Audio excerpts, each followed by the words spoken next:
am the girl next door showing you that even ordinary people can do extraordinary things. Meet Tracey-Lee, aka Fitness Girl, a content creator, body positive advocate, and a bariatric triathlete. What was your relationship with food back then? When I entered grade 1, I noticed that I was bigger than like my peers. The issue or the stigmatization around weight for me really started then. That was also around the same time where food became comfort for me. Was there bullying early on? I bullied myself. I grew up with a very negative self-image. There was this deep, deep desire to look like anybody else but myself. I think that's where the eating disorder really began. What made you eventually commit to doing the surgery? This was not a weight loss expedition.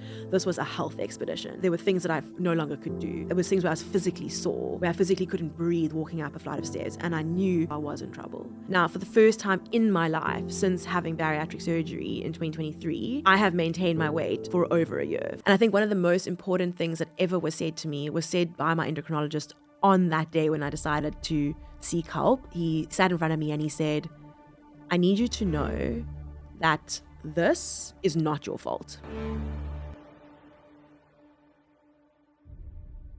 Quick one, I've noticed that more than 70% of you who watch this channel on a regular basis are not subscribed. So please, wherever you're watching or listening to this, please hit that subscribe button. It really helps us with spreading this content to more people across this continent. Enjoy this episode. Tracey-Lee, where does the story start? And how would you describe the formative years and that really early childhood environment? I had a good childhood. I'm an only child, grew up in beautiful Cape Town. It's been here my whole life.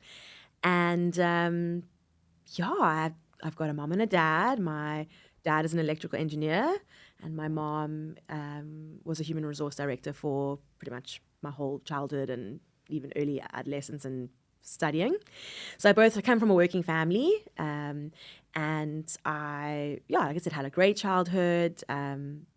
Always conflict in the home, but I think that comes with someone who's an A-type like me and has a lot of opinions. So, but it ultimately taught me to speak up and to use my voice, and that's essentially why I think I became a lawyer. Really good childhood in terms of memories, and we traveled a lot as a kid, and I got to see the world, and I was really privileged, beautiful upbringing. Went to a great school here in Cape Town, all-girls school for grade 1 to matric. What stories were you told, and what was the context of this is we tend to become what we see and what we do. Who we hear from, we tend to, become those individuals. So in my case, it was, get a good education and then study and then work, because it was coming from a place of very much security. What were those stories for you? I think very similar to what you've actually just described. I think for me, I've always been I think up until like potentially the last maybe 5 to 8 years of my life, I had my life mapped out for me. I knew that I was there was never a question of like, am I taking a gap year or what am I going to do after school? Education was really important to my parents. Obviously both of them being educated, it was really important that I had a solid education. And I think just the person that I am and sort of the conditioning that I had in that environment growing up, I was someone that wanted to achieve. I liked achieving. So for me, it was like a no-brainer. I'd work really hard, get my matric, and then I'd go straight into varsity.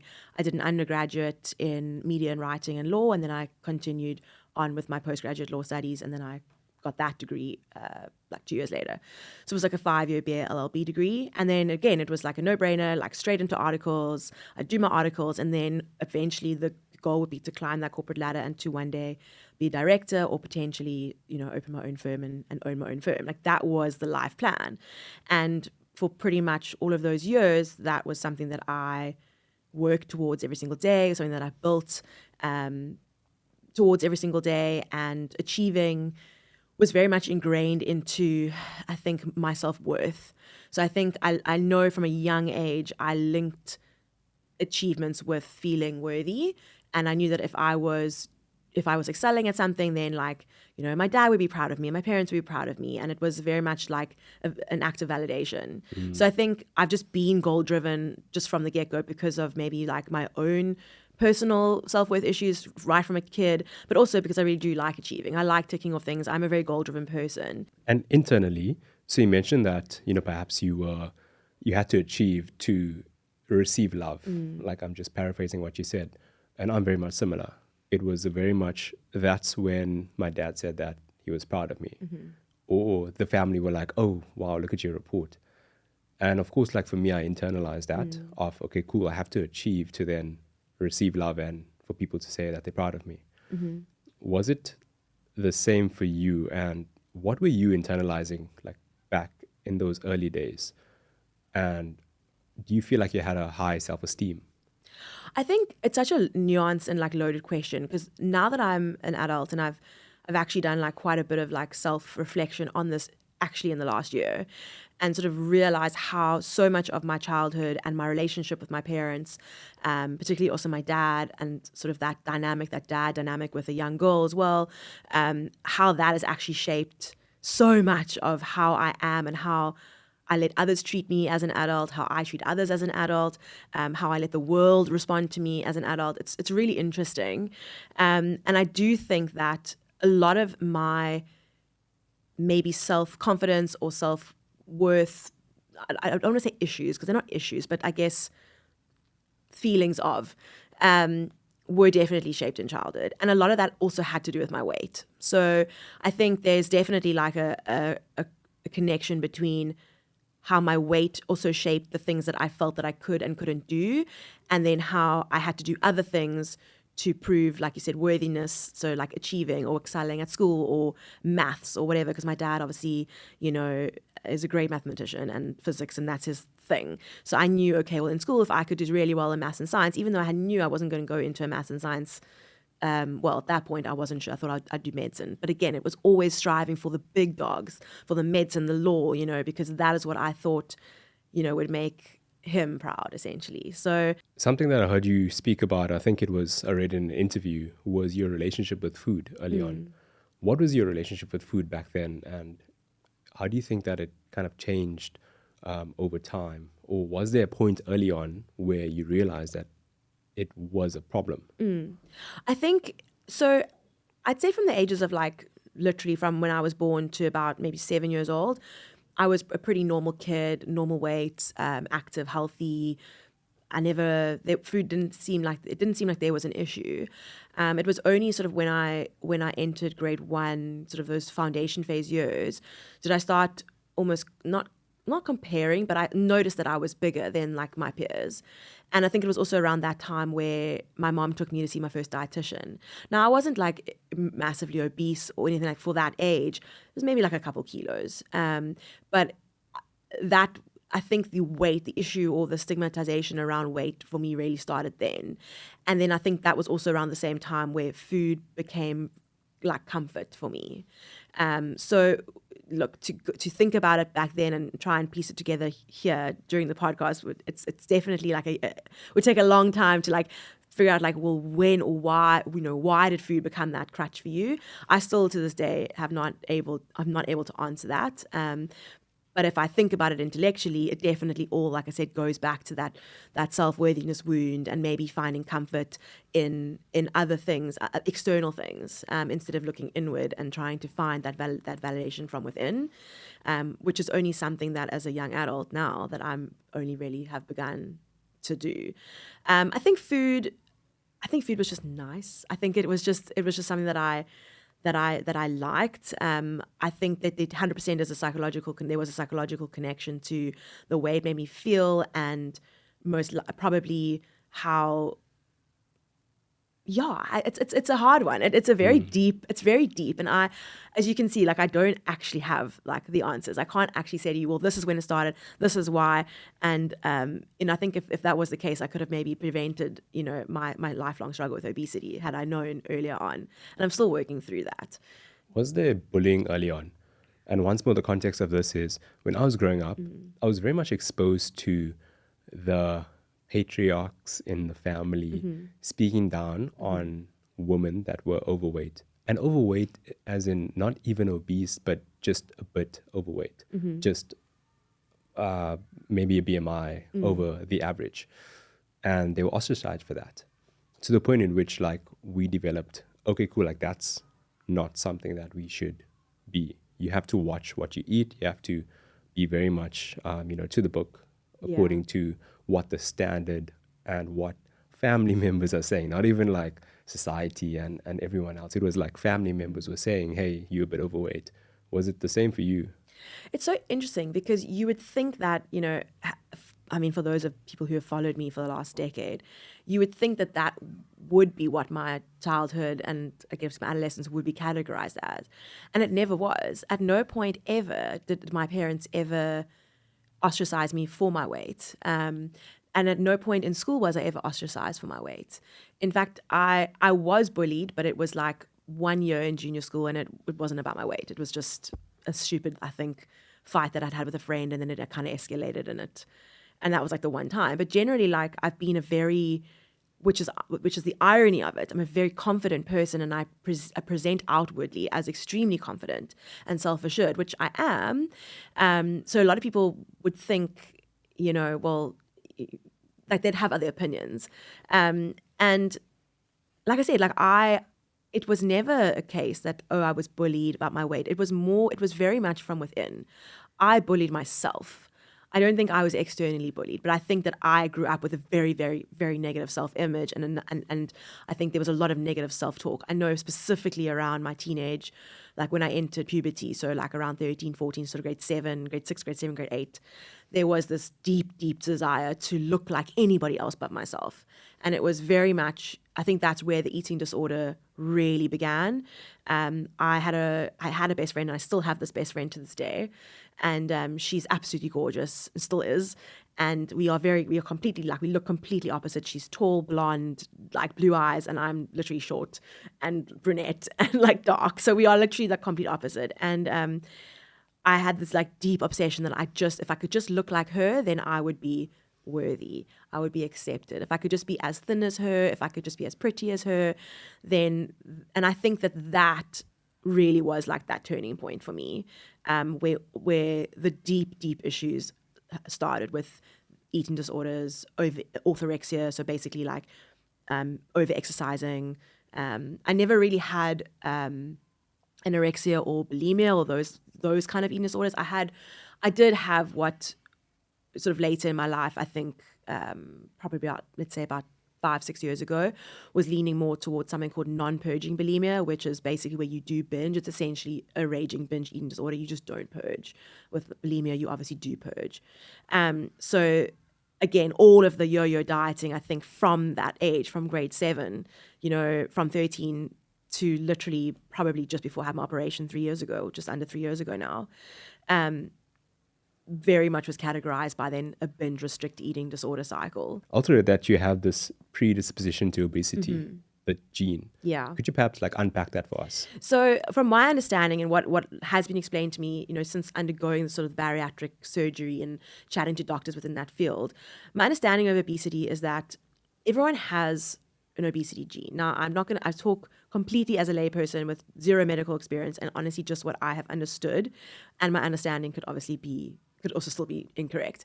But from what I have understood from the various consultations and talks that I've had with my various doctors, it seems that everyone does have this gene in their genome or whatever, in their DNA. And it can be activated at any point in life through genetic factors, through environmental factors, through poor eating and poor choices, poor diet choices, poor exercise choices. And one of the examples that was given to me is my dietitian specifically. She's slender and athletic, and she has a sister who is obese, who's overweight. And they can be siblings, but have completely different sort of body compositions. And how she explained it to me was that, she has to still work hard to not obviously activate that gene. So she's still conscious of what she puts in her mouth, and she's very conscious of that she's getting enough exercise. I mean, she's a registered dietitian. She would be, that's her job. But it just goes to show that you can have two siblings completely related genetically, but yet one person can really be suffering, and the other can be just mindful because it runs in the family kind of thing. So basically the activation of it depends on the choices that you make in your life. From what I understand, I think there's a lot more science and depth to that. I think it's a lot more nuanced than that. But from what I understand, lifestyle factors, we know that lifestyle factors can lead to any sort of disease. whether it's smoking and the link between smoking and lung cancer. I mean, there's all these, it's the same thing. Same thing with obesity. If you're going to live an unhealthy and inactive lifestyle, you are going to run into some problems down the line. Whether that turns into full-blown obesity, again, would probably depend on not just the lifestyle factors and choices you're making, but probably on your genetics as well. I'm super excited to share that I've teamed up with Latitude Podcast Studio and podcast coach and industry pro, Sean Lutz. Whether you're just starting out or looking to take your podcast to the next level, Sean has the tools and experience to help you get there. Head over to seanlutz.com to book your free call today. Back to the episode. I think that this is definitely something that, firstly, I want to understand more of. But, we've been told things that if it runs in your family, then you're going to be the same as that. An example would be if someone in your family had cancer and passed away from cancer, then that means that you're going to have cancer and pass away from cancer. So that stems from perhaps a lack of awareness about the activation of said gene due to lifestyle choices.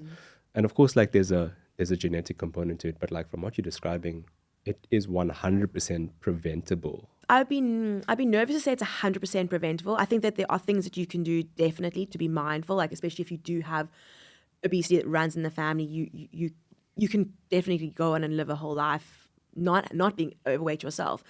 But the obesity as a disease, me, for example, the years and years and years and years and years of yo-yo dieting is not because I lacked willpower and because I was just falling off the wagon. There were very real metabolic and scientific reasons for me falling off the wagon. And it wasn't necessarily falling off the wagon. It was my body trying to reclaim that set point that it thought was normal. And what happens with that is when you are suffering from obesity, whether it's overt obesity, if I look at you, I'm like, wow, she's obese, or it's something that's silently going on. I could have been really small, but I'm still suffering with obesity because my body's still fighting to get back to a higher set point. And that's also why people say diets don't work, because every time you diet, you end up putting back, putting back the weight and more. And that is literally how obesity works. And that's honestly how I went from being, 56 kilos at 13 years old to 150 kilos by the time I was, 3 years ago? So my late 20s, early 30s. You mentioned yo-yo dieting. How would you describe that?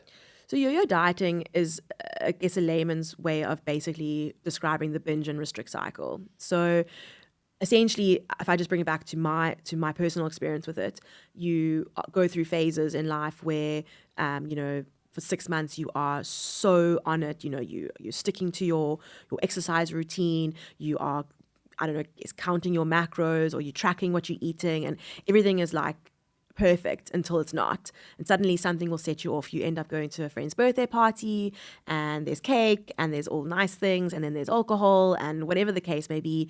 And you, I don't like using this language now, but it is language that a lot of people would be familiar with. But you do something naughty, or you eat a naughty food, or something that potentially was not on your plan, and then that would have the effect of then just sending you into a spiral and be like, oh well, I was bad yesterday, so I'll start again on Monday, as we like to say. Oh, I'll do it on Monday. We'll just have this binge weekend, and then we'll try again on Monday. And that whole cycle, that way of thinking, was what categorized probably about 2.5 decades of my life. I constantly was in a state of, and I'll tell you why it's so profound, why the last year of my life has been so profound. And it's because of this. I was constantly in a state of, I was either losing vast amounts of weight or I was gaining vast amounts of weight. There was never this happy medium of maintenance.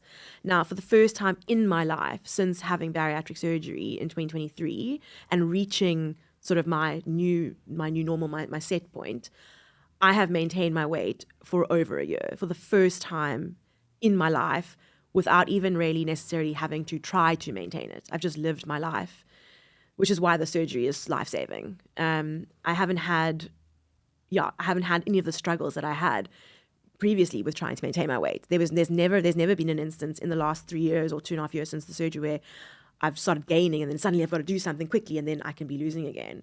It's just been, I hate using the word normal, but for me it's like, this is normal, because everything pre-op was so abnormal for me. And my suffering was abnormal. Before we get into your operation, Do you think that it was more of a mindset shift that needed to happen when you were yo-yo dieting? So you mentioned that, you'd have I don't know, it would be very much social interaction and then you'd eat that piece of cake when perhaps your diet says that you're not supposed to. What was it? Is it a mindset shift?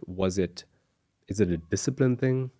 It's hard because this is like the crux of the argument when it comes to obesity. It's that it's not a moral failing, and I think so many people think that when they look at somebody that's overweight or somebody that's obese, generally there's judgment there. And I hate to say this, but the world doesn't like fat people, and the world is not designed for fat people. We can see it in architecture. We can see it in the size of airplane seats. We can see it in uncomfortable chairs in the cinema. Like or uncomfortable for a larger person. The world just isn't designed to cater for larger people. So, and this like predates back to like honestly like biblical times. If we look at like the 10 Commandments, and it's like, gluttony is one of these deadly sins. It's been demonized since like honestly biblical times. So it's no doubt that like the world would have a very prejudicial view on large people. Just on this point, do you think that that's because of the shift towards processed foods? Before processed foods, it was very much farm to table. Yes. And then the Industrial Revolution came, and now things were being made faster, more processed, and hence, in terms of a population, people's weight and people's, firstly, consumption increased, and therefore weight increased. Oh yeah, I completely agree with that. And I think that goes back to, if you look at like, when I say, how do we activate the gene? If we just look at like, what's accessible these days. I mean, it's much cheaper to go into, as a lower LSM family, to go into KFC and get a KFC bucket for your family, to feed your whole family for much cheaper than going to Woolies and going and buy fresh produce. We have to also look, again, and this is why it's not a moral failing, because we have to look at every single factor, including economic factors, societal factors. If you just take America, for example, one of the most expensive places to live in the world. If you look at the standard look at the way they live there as well, it's there's a McDonald's and there's a Burger King on every single corner.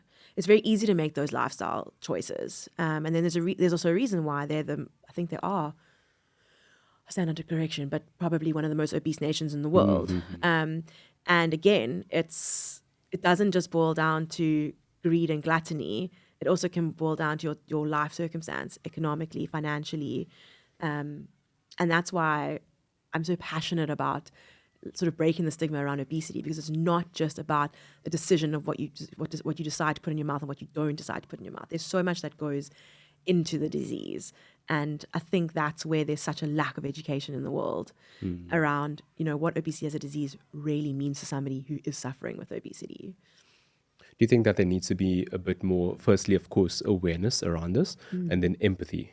Oh, of course. I think empathy is the key word, because I think from my experience, and especially, when I decided to go public with my decision, I spent so much more time in the beginning educating around obesity as a disease and trying to emphasize why and how it is a disease, and it's a chronic illness. I mean, it's literally termed a chronic illness. If you Google it and you Google, give me a list of 10 chronic illnesses, obesity is listed there with tuberculosis and even cancer. I know sometimes I get in trouble saying that, but yes. So I think there is such a dire need for empathy, and I think that essentially goes back to why there's so much fat phobia in the world. It's because people just see it as, again, oh, you're gluttonous, eat less and train more. That's the favorite saying. And in fact, even doctors, you can go to a GP and a GP can tell you that, because a GP doesn't necessarily understand obesity, an endocrinologist does. So I've been to countless GPs in my life where I've been told, you know what, if you just trained a bit more, did a bit more exercise and just ate a little bit less, it's an easy scientific equation, calories in, calories out. Yes, when your body is functioning normally. And when I say normally, I obviously mean normally, like how mine is functioning now, where the science actually, my body is existing in an environment internally where the chemicals in my brain, so my hormones in my brain, my hormones in my stomach are actually communicating properly. And there's no dysfunction in my satiety center in my brain. Now, when you're obese, there is the dysfunction. So when you want to apply a set scientific formula to that scientific formula is going to fail time and time again. And that's why mine did. And that's why I was stuck in a binge restrict eating cycle for 2.5 decades of my life. And those individuals that perhaps are obese, what's step one for them? So step one, if I apply my own circumstance, I think step one is also is self-acceptance, is realizing that you actually have a disease, that this, like I've said, I've used this phrase a few times now, but that this is not a moral failing. And I think one of the most important things that ever was said to me was said by my endocrinologist on that day when I decided to seek help.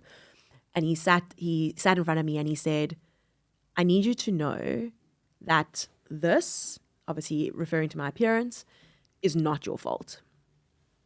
And that was a really profound moment for me, because I think my entire life I had felt that this was essentially me exceeding the feed limit for my whole life, and that this was related to lack of self control, and it was something that I needed to be desperately ashamed of. And he, within that one sentence, within those 3 seconds, he lifted that entire blanket of shame from me. And I was, for the first time, able to actually accept that this may not have been all my fault. So yes, you'll get people that will say, yes, but you are ultimately in control of what you're putting in your mouth. And, we have free will, and that's what, as humans, we have free will, and we can, and, it definitely is part your fault. True. And to them, I say that's true.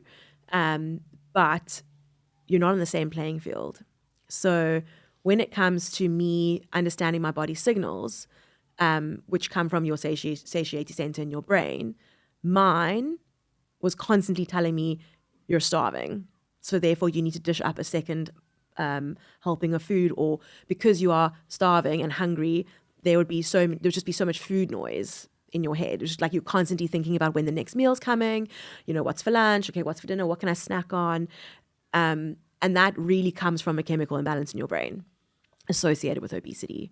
So essentially, to really, like I said, just to water it down, the hormones in your brain and your gut do not communicate efficiently with each other. And that's why I think obesity is, I know, it's not a stomach disorder. Obesity is a brain disorder. So again, educating people, trying to get them to understand this is really important. What made you start Fitness Girl back in 2016? Again, Fitness Girl was born out of me once again being, I use the word gatvol, of just being in this binge restrict cycle. I'd now gained a lot of weight, and Fitness Girl was kind of like stumbled upon. Around that time, 2014 to 2016, it was, Instagram had just come to South Africa. It was taking off. There was a lot of these photographic clubs. I was part of IGA's South Africa, and I was actually a photographer. I mean, I've always loved photography. So I started my Instagram account, not Fitness Girl, but another Instagram account, just to put up my portrait photos and that kind of thing. And it was just part of a community that I was part of. So when 2016 rolled around, I was obviously familiar with the platform, and I thought, let me start like a transformation account to track my transformation. So honestly, it was like nothing. I didn't think of it as anything more than just sort of like a visual diary. And I've always been a very vulnerable, open book kind of person. So I was just that person online. And within the first, I'd say, year, it just took off completely. And it organically just became, I guess, a source of inspiration. I think a lot of people related to the account very early on because at that stage, and also even still today, we still live in this highlight world era, whereas Fitness Girl has always been a very real account of somebody going through, I don't want to use the word adversity because I think it is relative to me, but I guess it is adversity. People love to watch people overcome, and I think has always been a story of overcoming. And that, I guess, that narrative has never really changed since the beginning. As a business owner, I know how expensive and overwhelming legal contracts can be. That's why I partnered with LawyerUp, an AI-powered legal platform that simplifies contract creation for teams across your business. LawyerUp is trusted by major clients and built to make legal services more affordable, efficient, and accessible for startups, SMEs, and enterprises. Visit lawyeredapp.com and mention ACEO to get a free demo today. What was the most challenging part of starting? I actually found it really therapeutic. I don't think I actually felt it challenging, and I think I didn't feel that it was challenging because there was no intention behind it. I think because I wasn't doing it like, oh, I'm going to start this account because one day I want to be an influencer. There was no, it's like, I still to this day think it's hilarious how we're here, because we're literally here today having this conversation on a podcast in my capacity as fitness girl, because literally, like, I mean, I was doing my articles as a lawyer, a young lawyer back then when I started, and it was just honestly a side thing that I was enjoying. So from a challenge point of view, I don't think there was any challenge. I think I really just saw it as a creative outlet. And also, I've always been like a people's person. So it was really nice to connect with people online. It was really nice to obviously receive nice positive feedback. Again, this stems back to my, I guess you can call it, it's always nice to be validated. I think there's a lot of psychological reasons also behind Fitness Girl, which we can go into, we don't have to go into. But I think, just to answer your question about the challenge, I don't think it was so much of a challenge. I think it was maybe the only challenge I had was that there was now an added thing in my life that I wanted to dedicate time to. So potentially you could say it was taking away time maybe from other things. But it was time well spent. I think there was never really a point where I've ever felt that Fitness Girl's been a burden or been a pressure at all. There's an authenticity behind the content that you post. Yeah, and I really believe that, people always say you should never meet your heroes, and I would hate for someone to say that about me. So I've always, not that I've even tried to do it, I've just genuinely always said, like, Fitness Girl's not a persona. Like, what you see online is what you're going to get in real life. Because, I mean, how exhausting would it be to have to, like, be this person online and then be a completely different person in real life? Like, it's actually just too exhausting to try and be two people. So, yeah, I think the biggest compliment you can ever give me is when people come up to me and they're like, oh my word, you like even friendlier in real life. Like, you're so cool. Like, you literally are the same person. I'm like, thank you. That really means a lot, because I think the authenticity really is like the bloodline of Fitness Girl. It really is no rubbish, no beating around the book, the good, the bad, the ugly. And I've always, my biggest and most important thing was just to always be honest with my audience. And that's why when it came to the surgery, it was never about like, if I'm going to tell my audience I'm having the surgery. It was always like, when is the appropriate time? And I knew I had to do it before the surgery. And that was hard. Like, that was really, I don't think I've ever been more nervous to go public with that black and white video and the sort of that announcement video. I think I didn't sleep for a week because there was a very real outcome that I could potentially lose the audience and my credibility, but also my livelihood.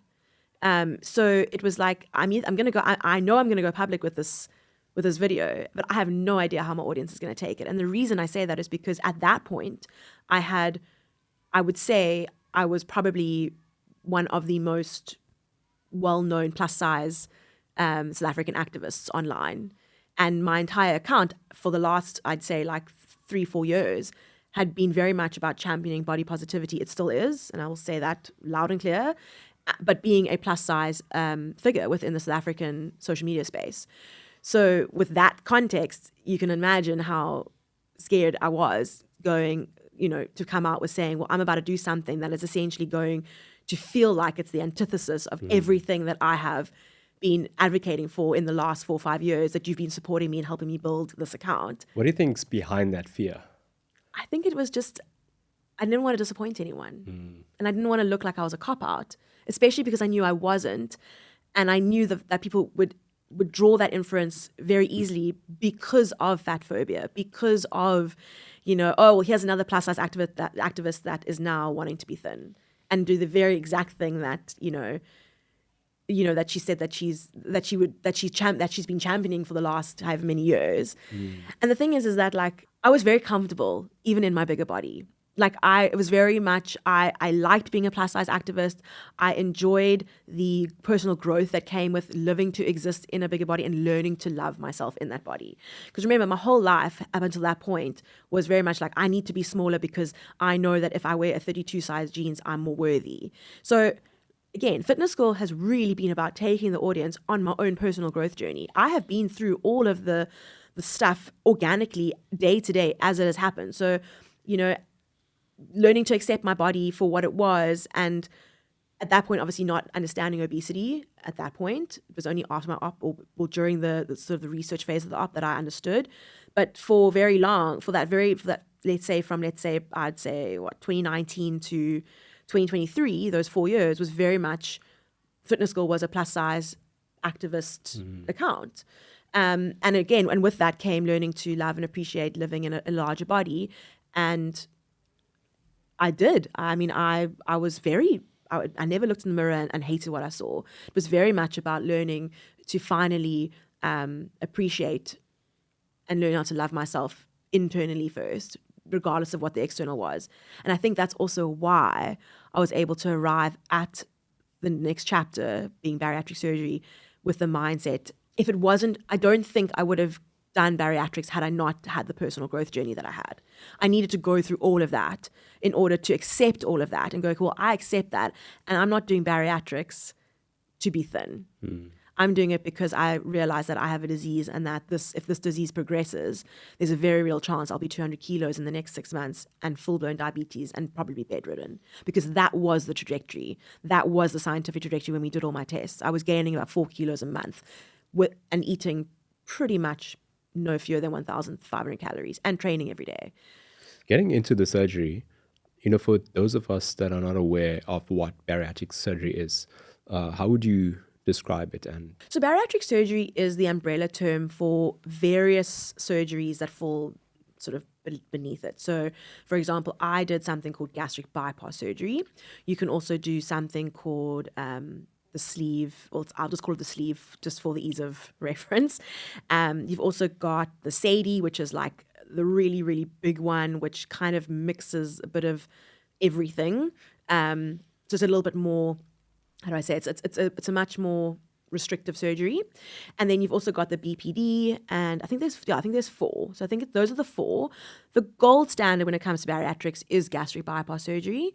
Now, for a lot of people who may be listening, who don't know anything about bariatrics or who've heard of it, they'll probably think, well, isn't that where you like staple your stomach and then you make your stomach small? Or back in the day, we'd have you could put a balloon in your stomach, or you would, I think the surgery's come a very, very long way from what we may have heard sort of 2 decades ago, and also from what we may have seen on TV, like My 6,000 Pound Life or one of those TLC shows. Bariatrics is a very routine surgery now. It's less invasive than having your gallbladder removed, and obviously far less invasive than sort of open heart surgery or putting a stent in or having a knee operation or anything like that. So first of all, just to break the stigma in terms of that, it is a laparoscopic surgery. So you actually aren't cut open at all. Everything is done robotically with 5 small incisions and cameras. And essentially what bariatric surgery is, it's a malabsorptive and a restrictive surgery. So what the sort of physiologically what's happening, especially within my case, I'll just explain my surgery because obviously I understand that the best. What they do is they'll go in laparoscopically and they will look at your stomach, and they will essentially, they will create what they call a pouch out of the existing stomach, which is generally near the top of the stomach, where the stomach connects to the esophagus and your colon and that kind of area. So your stomach still, as an organ, still lives, exists, breathes. I mean, not breathes, but gets blood supply. It still lives as an organ and it functions in your body, but it's only a small section of that stomach that actually functions as your new stomach, and they call that the pouch. And that pouch is essentially the size of an egg. Now, generally, your actual stomach is the size, or normal stomach would be the size of 2 fists.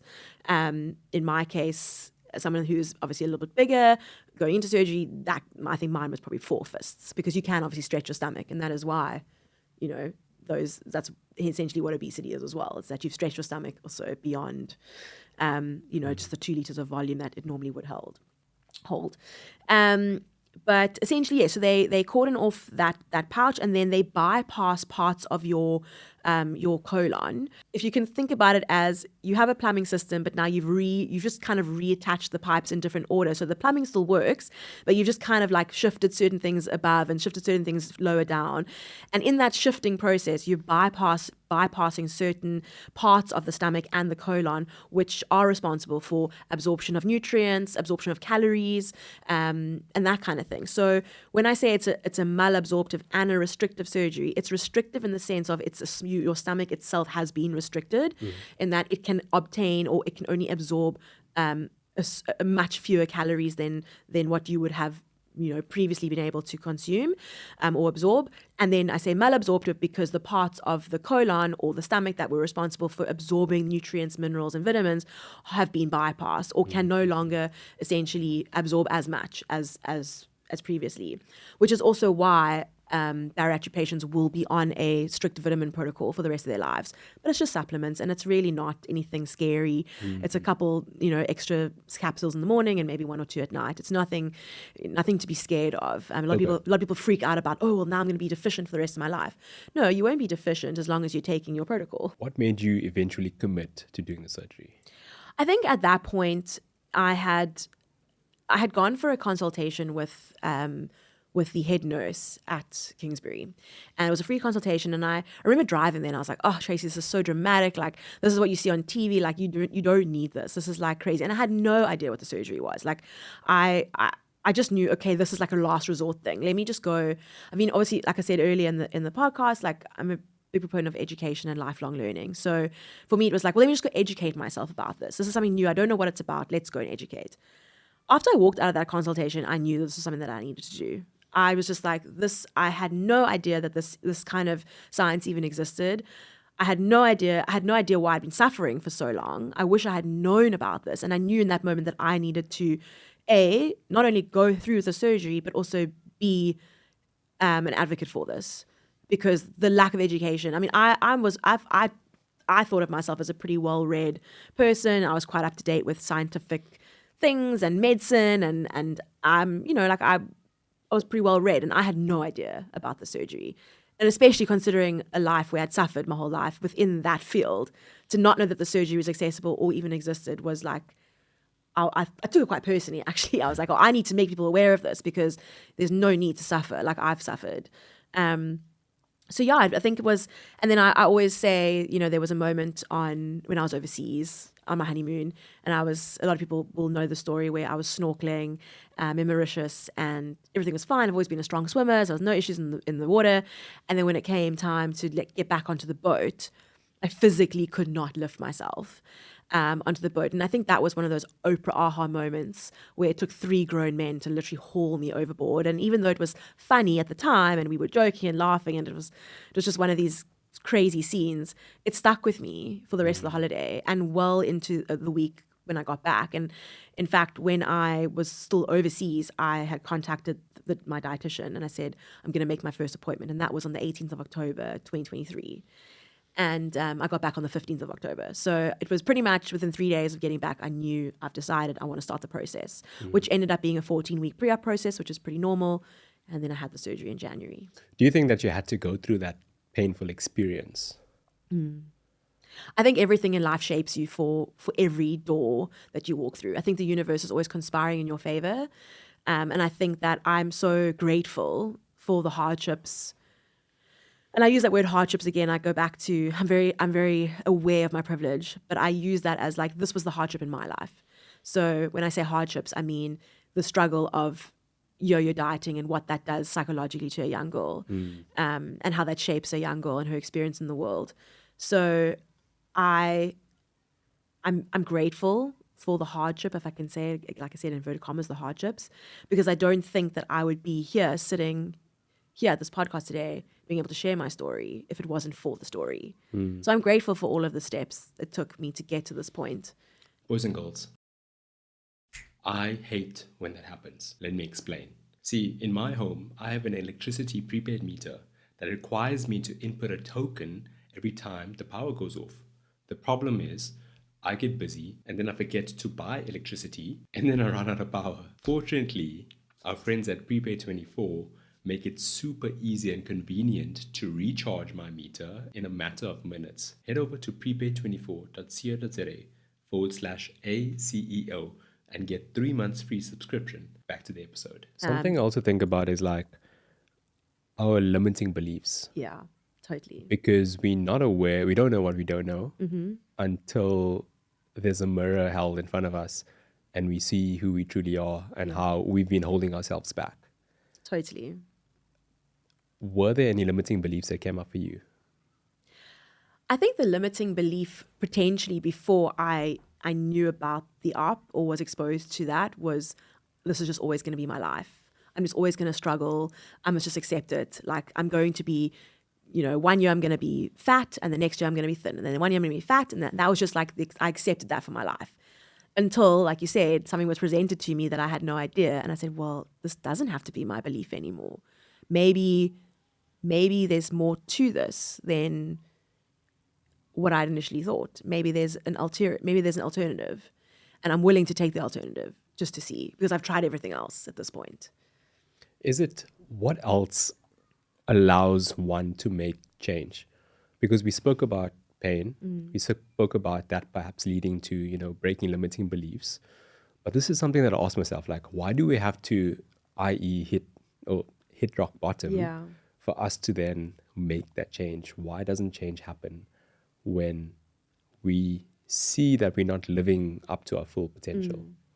It's a really good question. And I wish I actually had an answer for that. But I do think that change comes from pain. I think that if I think about where I've, just having to make certain changes in my life, or if, or to steer myself in a different direction, it generally does come from a place of going, okay, well, you're fed up. There's a motivation in being fed up. There's a motivation, in things just not going to plan, that you feel compelled, like, well, now we've got to jump. Now we've got to do it. And maybe that's just my personality. I am very jealous of people who don't have to get to that point and can go, well, things aren't going so great right now, let's make a change. Maybe that's just the kind of personality that I have, that I feel like things have to kind of get to that point in my life before I really have the motivation to change. I think that's just personal to me. I think that you can definitely make changes before things get really bad.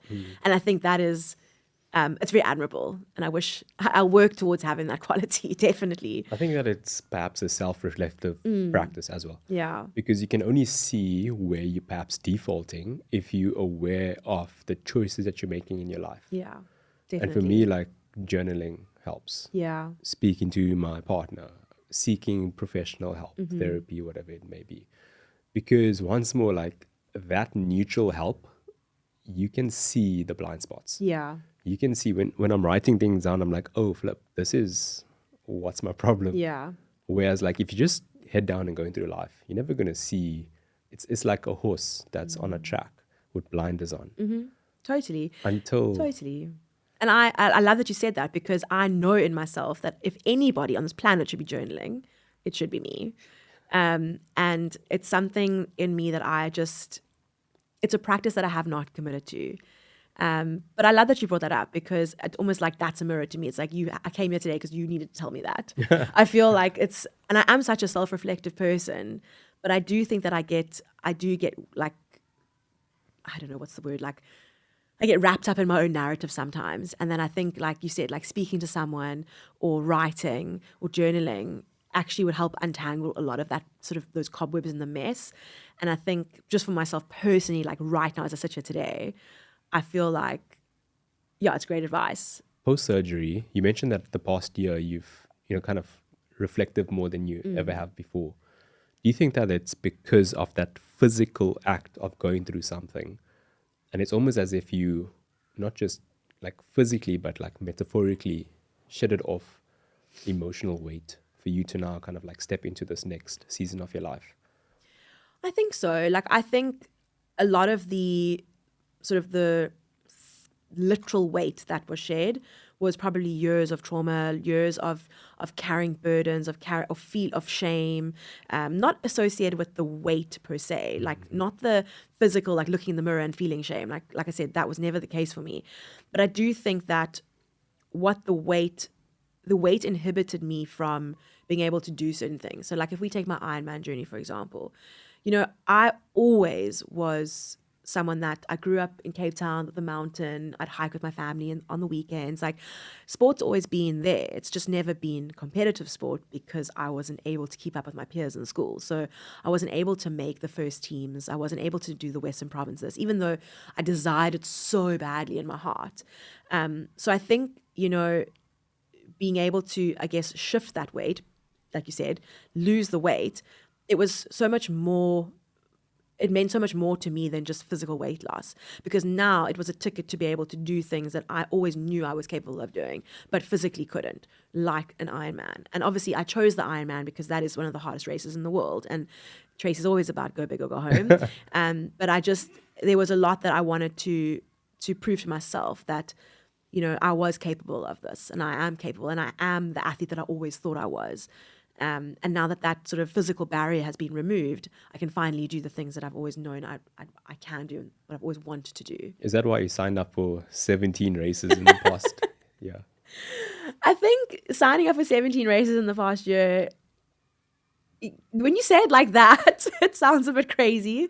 But yes, I think I just want, when your life starts, and it sounds so cliche, like when you get your life back, you want your life to start immediately. And I feel like being able to run and cycle and swim and do all of these things, it's almost like I'm playing catch up. It's almost like I'm like I said very recently in a post, I think it was actually my last post that I did. I was sort of reminiscing about, being that kid in school that would watch all my other peers go up on stage and get their medals for their galas and that kind of thing. And I'd sit there and like wish that I could just feel what it felt like to feel like a swimming medal or like a netball medal. And it was it's so ingrained like in my memory. And it's like, those are the moments that I'm essentially like uprooting when I sign up for a race. It's being able to take that experience back for myself, and I can get to the finish line, and they can put the medal around my neck. And that takes me straight back to sitting there with knobbly knees, cross-legged as like a, like 8-year-old girl watching the sports team go up in assembly and getting their medals, and me wishing I was there. And I think yes, 100%. That's why I've signed up for 17 races. And there are another 8 to go this year before the year is over, Do you think that it's getting that monkey off your back, the chip off your shoulder? Because I think about this as well. I think about like, why must the things that I do be big? And why is it not enough to just like go about my day? Why does it have to be extra? Why do I get to 10, 11 p.m. and I can't sleep because I'm like, oh flip, I must do this, I must do this, I must do this. And I think about that chip on my shoulder from childhood, from the love I seeked to the things that I wanted to be but I couldn't, things that I didn't achieve but I should have. This is like the internal narrative. So when you get that medal, do you feel like that monkey's off your back? I think you hit the nail on the head. I 100% that is linked. I think, again, it's ticking off the boxes. It's being able to claim back those experiences and rewrite those experiences for myself. So sitting there feeling, I don't know, sad that I couldn't achieve, what my peers were achieving, but going, well, just wait, my time's coming, and I'm going to show you that it's now my time. Definitely there's a chip on my shoulder. Definitely there's something that I'm wanting to prove to myself, probably others. I'm not going to sit here and lie to you. I mean, again, fitness school is always honest. So yes, there's definitely, there's something that I want to prove to myself, that I am capable, that I can do it. I genuinely I enjoy what I'm doing. It's not like I'm doing it. I wouldn't be doing it if I didn't enjoy it. You can't really stick to something so long if you are not passionate about it. But there's definitely the flip, the other side of the coin, which is definitely proving a point. And again, I think it's not as sinister as that though. It just really is, I think, for me, reclaiming those experiences that felt negative or made me feel shameful or not worthy, and rewriting my own story, just 30 years later. The term I like to use is toxic fuel. So it's fuel that's driving you, that's getting the thing done, but it's perhaps stemming from something that's a bit unhealthy. Yeah. But the pursuit of it in and of itself is healthy, because look at the benefits. Yes, the consequences aren't unhealthy. Exactly. Yeah. No, it's a good point. Until I dig deep and find out that actually why I'm doing it because of the external validation. I'm doing it because of this insecurity that I haven't worked through. Until I like get to that point, I feel like it's healthy. Yeah. I think, I mean, I completely agree with everything you said. I do know that a lot of these things, I mean, it goes back to what we were saying right in the beginning about, you know, achieving as a child, and then, well, you know, if we just get like a good report card, or if I do well in this maths test, like my dad's going to be proud of me. And I think, again, so much of who we are as adults is totally shaped in childhood. And I think everything's connected. I think me, you know, crossing that Ironman finish line and then knowing I'm going to do a post and then knowing I'm going to have my audience congratulate me and be so amazed and wowed. Of course, that's an amazing feeling. And that's probably the feeling that I only ever wanted as a kid, you know? And so I'm not going to sit here and say that those things aren't nice. I mean, it's scientifically proven that those are dopamine hits. Yeah. I mean, social media is the biggest dopamine hit ever.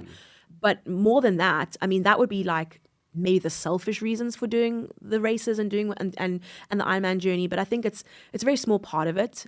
I think, like, you know, if we had to put it into numbers, I'd say 20% of that is motivated by that, but 80% still is motivated by the fact that, like, I am, again, and have always been the girl next door, showing you that, you know, even ordinary people can do extraordinary things. And I think, like, for me, that's more important. You know, the I guess the dopamine hit that means more to me is when people, and it's happened just in the last week, you know, since finishing Durban Ironman, the influx of messages saying, "Hi Trace, like, you're such an inspiration and you've inspired me to sign up. I'm doing my first half Ironman in June next year." Wow. And like the amount of messages that come in into my inbox around that and say those things, that to me is what gives me the greater kick than the Trace, you're amazing, like, well done for another Ironman. Like, yes, those things are amazing and it's so nice to see that, but for me, for what actually serves my purpose more is knowing that story, my story, is influencing exactly how I want it to influence, by people signing up and doing things that scare them. It doesn't have to be an Ironman. It could be, "Hi Trace, like, I've just started running. I'm planning to do the park run this Saturday. I'm so excited. Thank you for inspiring me." It doesn't have to be an Ironman. It can be anything. Or, "I've taken the plunge and I've registered to do this course that to invest in myself. And I've, you know, the fact that you believe in yourself means that I can believe in myself, and I know it. I've taken and I've invested and I've put the investment in myself." It doesn't necessarily have to be exercise. Fitness goals, I think the principles, you know, espoused on Fitness Girl are very much, you can do anything with the right mindset and self-belief. And it's therapeutic for me because I still every day take my own advice. It's a learning curve for me too, because I'll sit here today and I'll say to you, definitely not as confident as I should be in myself and my abilities. There's definitely still an unworthiness wound there that I'm working on. And where does discipline come into this? Because this is something that I think about, right? Of trying to structure my day in a way in which there's as little resistance as possible towards doing the hard things. And that those hard things could be, you know, going to the gym. I do enjoy going to the gym, so maybe that's not completely hard. But the act of leaving my desk and putting on training clothes and driving, that's resistance. Yes. And that's the hardest part. And that's the hardest part. Because it when really you're there, is you're the like, hardest part. "Oh, flip, this is such a hit. Yeah. I'm sweating, I love this." But getting there, like, yeah. is it discipline? Is it to, you know, work on that muscle? I think definitely that comes into it. But I think discipline is also, it's easier to be disciplined when you know your why or you have a certain goal. And I only say that because that's my experience. Maybe people see discipline differently. I know that if I'm not actively working towards a set goal, it's a lot harder for me to have discipline in it. So whether that's getting my degree, if I was like, "Oh, well, it doesn't matter if I get my degree or not," I wouldn't be disciplined to get the degree. You know, and for me, that's why I think with everything in my life, whether it's training or my exercise or work, I always need to know, you know, what is my why? Why am I doing this? What is the reason for it? And then what is the goal? And then I think the discipline comes much more naturally for me. I find that I'm much more nonchalant, or I procrastinate a lot more if I can't see what the benefit of the end result. So that's just personally for me. I mean, I know everyone's different. So I think I've always just been a naturally disciplined person because, or you could say I'm naturally disciplined, but that's as a result of probably always having goals in my life that I'm actively working towards. Okay. So it's a little bit more maybe nuanced for me. So is it not even a challenge for you to, put your running shoes on and go for a Oh, run? no, of course. I mean, of course, it's, when it's freezing cold and it's raining, and I mean, training in Cape Town now during these months is difficult. I'm not saying that it's easy for me. No, not at all. But I think that the motivation of achieving the goal is like acts as the discipline. The two sort of go hand in hand for me. So no, of course, I'm a human being. I mean, no one wants to go cycle in the rain and it's freezing and it's windy, or run or track and it's, or get up and write an essay that you just have been putting off for like 2 days, but you have to do it. And I think that there's also part of our brain. I can't remember which study it was, where the more challenging things that we do, the more it plays out in the rest of our life. Okay. So if the hard thing is putting your running shoes on and going for a run every day because you hate running, but perhaps you understand the benefits of it, so you do it, and now you've done that hard thing, having that tough conversation becomes easier. Making that phone call becomes easier. Whatever it may be in your life becomes easier as a result of you doing that hard thing. Yes. In one aspect. And I find that so amazing. Because it's almost like training the muscle. And you mentioned it being a muscle earlier. And I do think that, so like, let's just say, I mean, look, I think if you hate running, you shouldn't be running. But let's just take it as a working example. I think, again, it's more of an example of like doing something really hard that you don't necessarily, that is really difficult for you. But then, again, showing yourself that you can, then would lend itself into other facets of your life.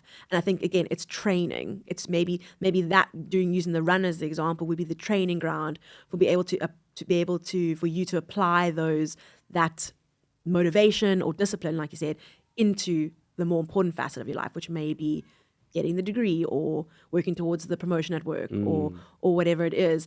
Because doing hard things in life, I think, is what shapes us as people and makes us more resilient, and then able to achieve other things.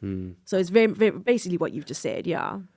Just on a running point, so I do hate running, but I'd rather play sport or go to gym. But whenever I do run, which is once, twice a week on my good weeks, afterwards I feel like $1 million. Well, exactly. And so that's the feeling that I focus on. Yes. It's afterwards. Also, running never gets easier. You just get faster. Just letting you know. It's like never, like no one likes running. I mean, maybe Khad Hussein loves running, but like even for her, comrades are still tough. It never gets easier.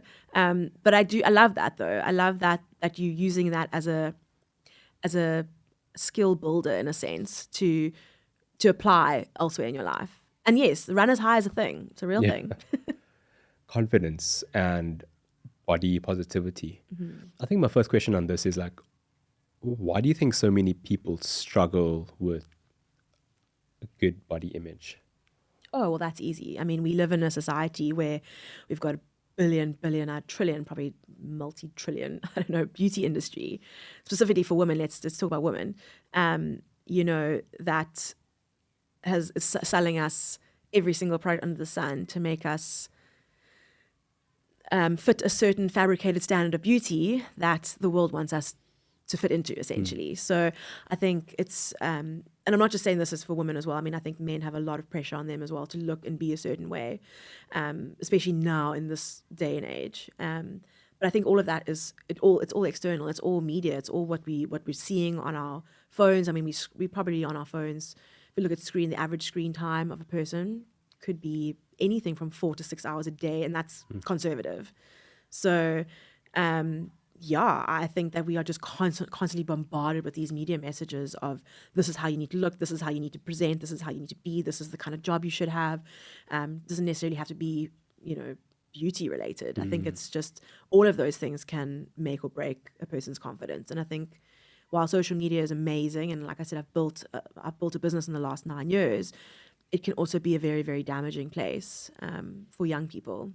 What is the shift for you to actually, accept the way that you looked when you were, early journey in social media and posting online? Yeah, I think it's so. I think what's so fascinating, and for those listeners who've been an OG fitness school follower, they really have gone through it all. I mean, they have seen the me early formative years, 2016, 2017, like my big thing that then was I'm going to go from overweight or obese to bikini athlete. Like I wanted to be in the WBFF. I wanted to wear the pretty sexy bikinis on stage. Like I was like, I'm going to be a WBF like bikini model.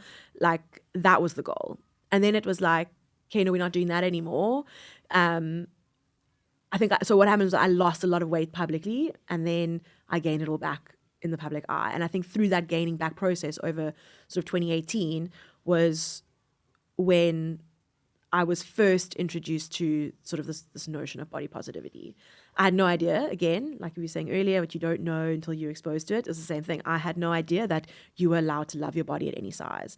I thought up until that point, the only way you could ever love your body was if you literally were like a size 8. Like it was the notion of being bigger than that and being confident was just foreign to me. It didn't make any sense. And then I happened to be shooting an advert for Woolworths around that time, and I met Lusty. She's thickly on say, and I talk about the story a lot. And she is this beautiful, loud, proud, body positive queen. And I remember looking at her that day, and I was like, I don't understand how this girl is so confident. Like she's so overweight. I'm just like, I was so confused, and I just very intrigued. I was more intrigued, it just made it. There was so much it was almost like there was anger. Like, how could she be so beautiful and radiant and proud? But here I am, like, I had been cast in like the fitness role. And that also for me was like so foreign, because at that stage I was like very confused. Like I'm so used to just being like the big girl. And she was the body positive like role in that specific advert. And we had a chat, and she just told me this is what body positivity is.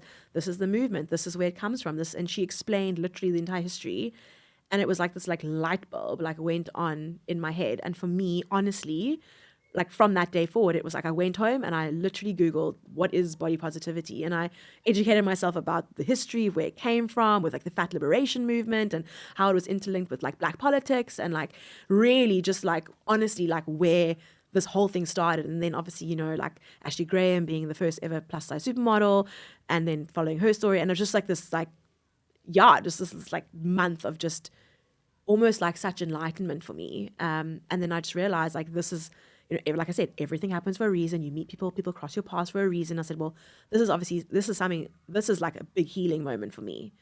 And I think it was really pretty much from that moment on for the next 4 or 5 years of fitness school, where fitness school went from this like weight loss transformation account into a complete 180 into this body positive, let's learn to love ourselves together and let's walk the journey together.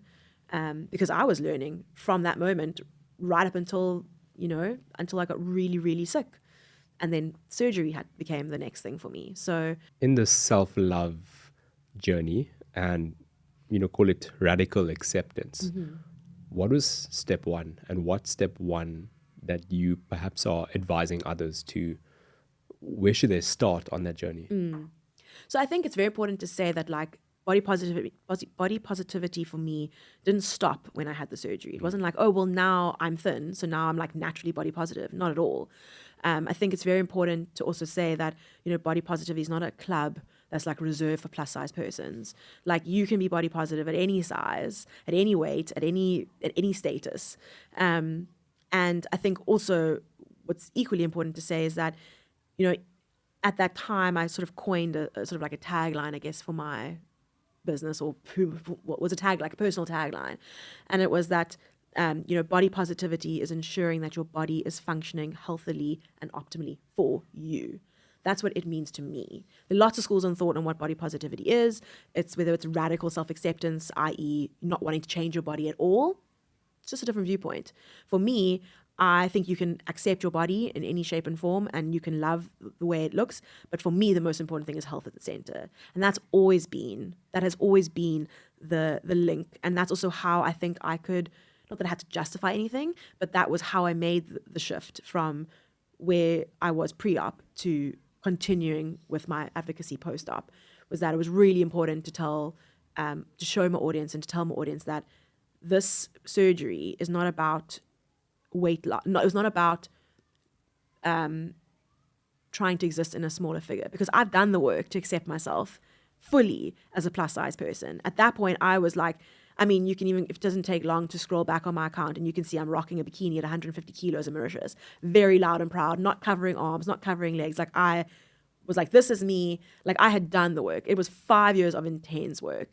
And I think it was really important for me that my audience knew that this was not a weight loss expedition.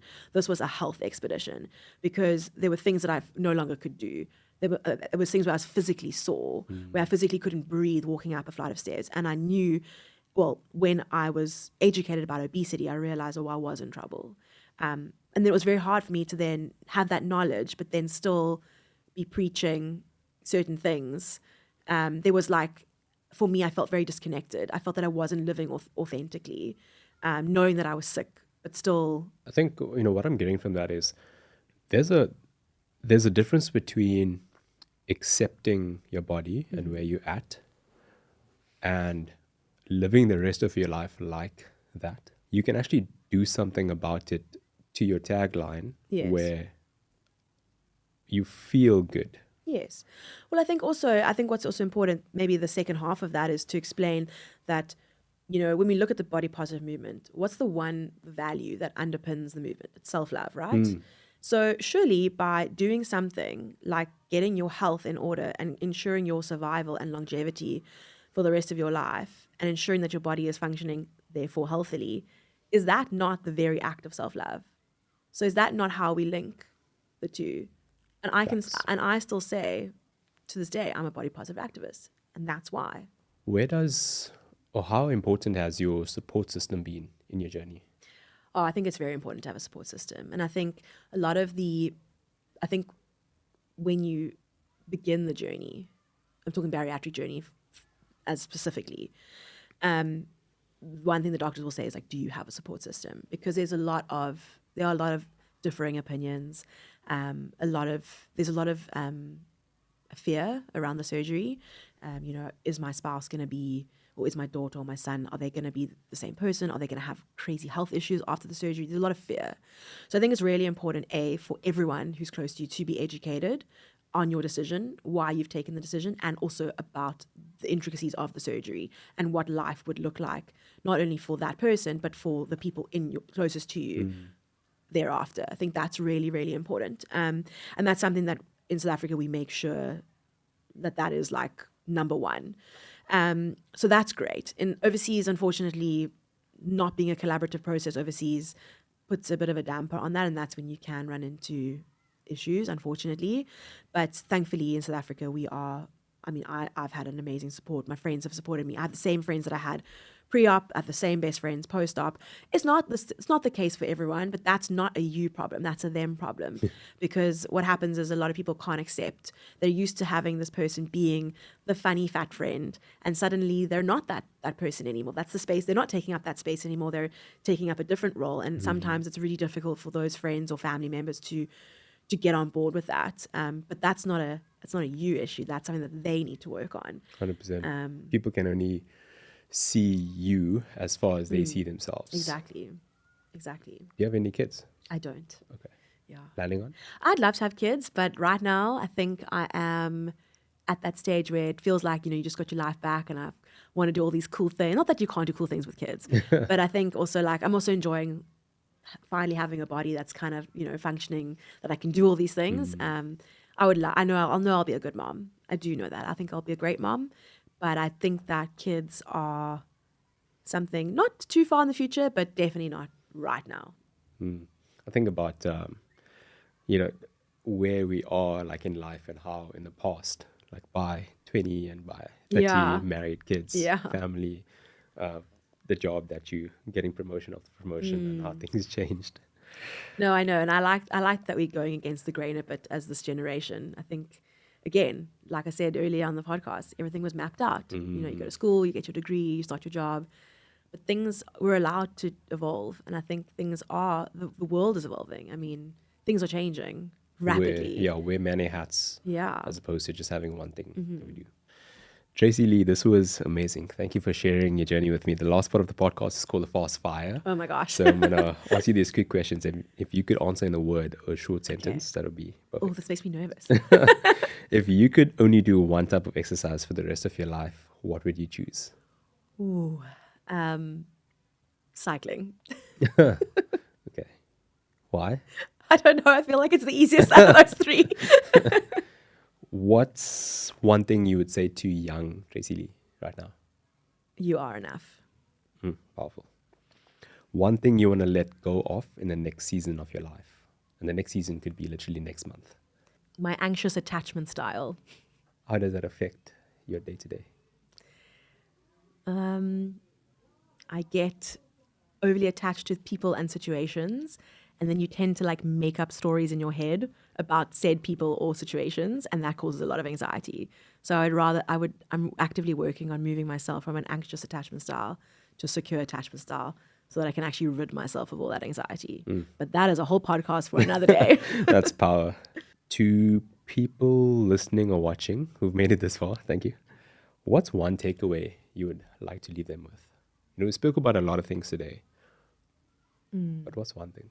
I think I would say you are infinitely more capable than you think you are. I wish someone had told me that as a young kid, because it would have changed a lot for me in my pursuits and in the way I viewed myself. And that, like I always say, ordinary people can go on to do extraordinary things. Yeah, that's power. Thank you. Thank you for sharing your journey with me. Thank you for being so vulnerable. Thank you. And also for the impact that you're making, not just by, you know, creating content, but by being that example, a living example for others to follow and to inspire others by. But you're someone that practices what you preach. And for me, those are the best type of people in this world. Thank Who you. don't just teach, but Do. lead by example and do. So Thank you. Oh, it's been such a pleasure. I've loved this conversation. And yeah, thank you so much for having me. Cool. I'm glad.